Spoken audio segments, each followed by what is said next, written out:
আর বাংলাদেশে থাকলে পারে না বাটপার যে আমি নেতা, আমি যে বাটপার, আমি যে টাকা মাইরা দেই।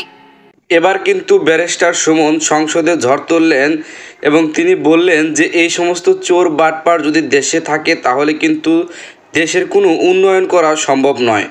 তিনি বলেছেন যে আমি এমপি হয়েছি জনগণের সেবা করার জন্য, আমি কোনো কিছু চুরি করার জন্য নয়। আর সবচেয়ে বড় কথা হলো তিনি এমপি হওয়ার পর থেকে কিন্তু সংসদে যে প্রচুর পরিমাণে ঝড় তুলছেন এবং তিনি বড় বড় মন্ত্রীকে হুমকি দিচ্ছেন এবং স্বয়ং প্রধানমন্ত্রীকেও কিন্তু তিনি হুমকি দিয়ে কথা বলছেন। তিনি কিন্তু অন্যায়ের প্রতিবাদ করছেন, তিনি কাউকেই ছাড় দিচ্ছেন না। বিদ্যুৎ প্রতিমন্ত্রী ওবায়দুল কাদের সাহেবকেও কিন্তু তিনি ছাড় দিচ্ছেন না। আসলে এটাই হচ্ছে প্রকৃত একজন সৈনিক, যে কিনা জনগণের জন্য, দেশের জন্য কাউকেই ছাড় দিচ্ছেন না। তো ব্যারিস্টার সুমনের যে বর্তমান পরিস্থিতি তা আপনার কেমন লাগে তা কিন্তু অবশ্যই কমেন্ট করে জানাবেন। ব্যারিস্টার সুমন সাহেব তিনি বলছেন যে আমাদের যারা এমপি মন্ত্রী আছে তারা কিন্তু প্রচুর পরিমাণে চোর বাটপার, তারা কিন্তু জনগণকে কোনো টাকা না দিয়ে তারা সকল অর্থ আত্মসাৎ করে খাচ্ছে, যার কারণে কিন্তু দেশের কোনো উন্নয়ন হচ্ছে না। এটাই তিনি কিন্তু বারবার একটা কথা সংসদে বলে যাচ্ছে। আসলে তিনি যেটা বলেছেন তার সাথে আমি একমত প্রকাশ করি, কারণ হচ্ছে জনগণের যে হকটা রয়েছে তারা যদি পরিপূর্ণভাবে সেই হকটা পেত তাহলে কিন্তু দেশের কোনো অভাব অনটন এবং দেশের কোনো উচ্ছৃঙ্খলা থাকতো না। আপনি একটা জিনিস খেয়াল করে দেখেন, দেশের যে রাস্তাঘাট বা যে বিভিন্ন রকমের প্রকল্প রয়েছে সে প্রকল্পের জন্য যে সরকার থেকে বরাদ্দ থাকে সে বরাদ্দগুলো কিন্তু জনগণের মাঝে সঠিকভাবে পৌঁছায় না, যার কারণেই কিন্তু জনগণ সঠিক উন্নয়নটি পায় না। ব্যারিস্টার সুমন কিন্তু সেটি বলেছেন, তিনি বলেছেন যে আমার জনগণ কেন টাকা পাবে না এবং দেশের কেন উন্নয়ন হবে না। আমরা এমপি মন্ত্রী যদি সঠিকভাবে তথ্য দিতে পারি, সঠিকভাবে কাজ করতে পারি, তাহলে কিন্তু জনগণ সঠিক উন্নয়ন পাবে, দেশের উন্নয়ন হবে। এটি কিন্তু ব্যারিস্টার সুমন সাহেব বলেছেন। আর ব্যারিস্টার সুমন সাহেব বর্তমান সংসদে এবং তিনি যে চুনারুঘাটের জন্য এবং তার সংসদীয় এলাকার মানুষের জন্য যে প্রচুর পরিমাণে কাজ করছে এটা আসলে আদর্শ হয়ে থাকবে। তিনি কিন্তু বলছে যে তিনি তার এলাকাকে কাতার এবং সিঙ্গাপুর বানিয়ে ফেলতে চান। তিনি বলেছেন যে আমার এলাকার লোক কেন কাতার বা সিঙ্গাপুরে যাবে, আমার লোক আমার এলাকাতেই কাজ করে খাবে। এটা আসলে সবচাইতে ওই দেশের বা ওই এলাকার মানুষের সৌভাগ্য যে তারা সুমন সাহেবের মতো একটা লোককে এমপি হিসাবে পেয়েছে।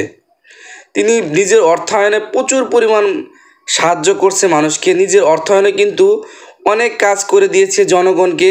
তিনি কিন্তু জনগণের কাজের জন্য সবসময় তাদের পাশে থাকেন, তাদের আপদ বিপদে তিনি পাশে থাকেন। তিনি কিন্তু একটা কথা বলেছেন যে এবার আমি মানুষের কাছে ভোট চেয়েছি, কিন্তু পরবর্তীতে মানুষের কাছে আমি ভোট চাইব না। মানুষ যদি আমার কাজে সন্তুষ্ট হয় তাহলে কিন্তু মানুষ আমার ভোট আমার বাড়িতে গিয়ে দিয়ে আসবে। কতটুকু আত্মবিশ্বাস থাকলে এমনটা কথা বলতে পারে আসলে আপনারাই ভাবুন। আর সুমন সাহেবের যে কথাগুলো সেটি আসলে দেশাত্মবোধক কথা। আর সুমন সাহেব কিন্তু শুধু কথাই বলেন না, তিনি কিন্তু অলরেডি প্রমাণ করে দিয়েছেন। একটা পরিত্যক্ত নদীকে তিনি জাগিয়ে সেখানকার পরিবেশটা সুন্দর করে দিয়েছেন।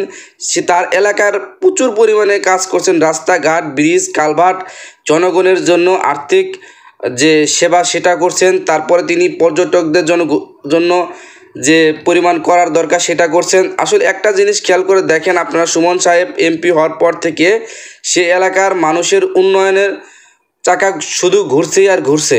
তার মতো এমপি যদি 64টি জেলায় থাকতো তাহলে কিন্তু প্রত্যেকটা এলাকার মানুষ উন্নয়নের যে একটা স্বাদ সেটা পেত।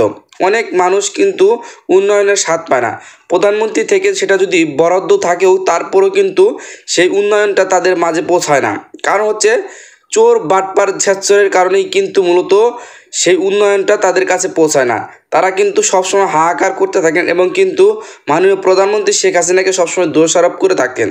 কারণ হচ্ছে তারা যে উন্নয়নটা পাচ্ছে না এটাই হলো সবচেয়ে বড় কথা। তাদের যে এমপি বা যে মন্ত্রী হয় সেটা কিন্তু অর্থ পায়, কিন্তু সেই অর্থায়নের পাওয়ার পরেও কিন্তু কাজ করছে না, যার কারণে কিন্তু প্রধানমন্ত্রীর দুর্নাম হয়। তো প্রধানমন্ত্রীরও উচিত যে সঠিক বিবেচনা করে সঠিক কাজ হচ্ছে কিনা সেটা তদারকি করা। আর ব্যারিস্টার সুমনের যে বর্তমানের যে অগ্নিঝরা বক্তব্যগুলো বা কথাগুলো কিন্তু আমার কাছে 100% রাইট মনে হচ্ছে। তা আপনার কাছে কেমন মনে হচ্ছে তা অবশ্যই কমেন্ট করে জানাবেন। এবং ব্যারিস্টার সুমনকে আপনার ভালো লেগে থাকলে তাহলে ভিডিওটিতে একটা লাইক দিন এবং চ্যানেলটিতে নতুন হলে কিন্তু চ্যানেলটি সাবস্ক্রাইব করবেন। ধন্যবাদ সবাইকে সম্পূর্ণ ভিডিওটি দেখার জন্য।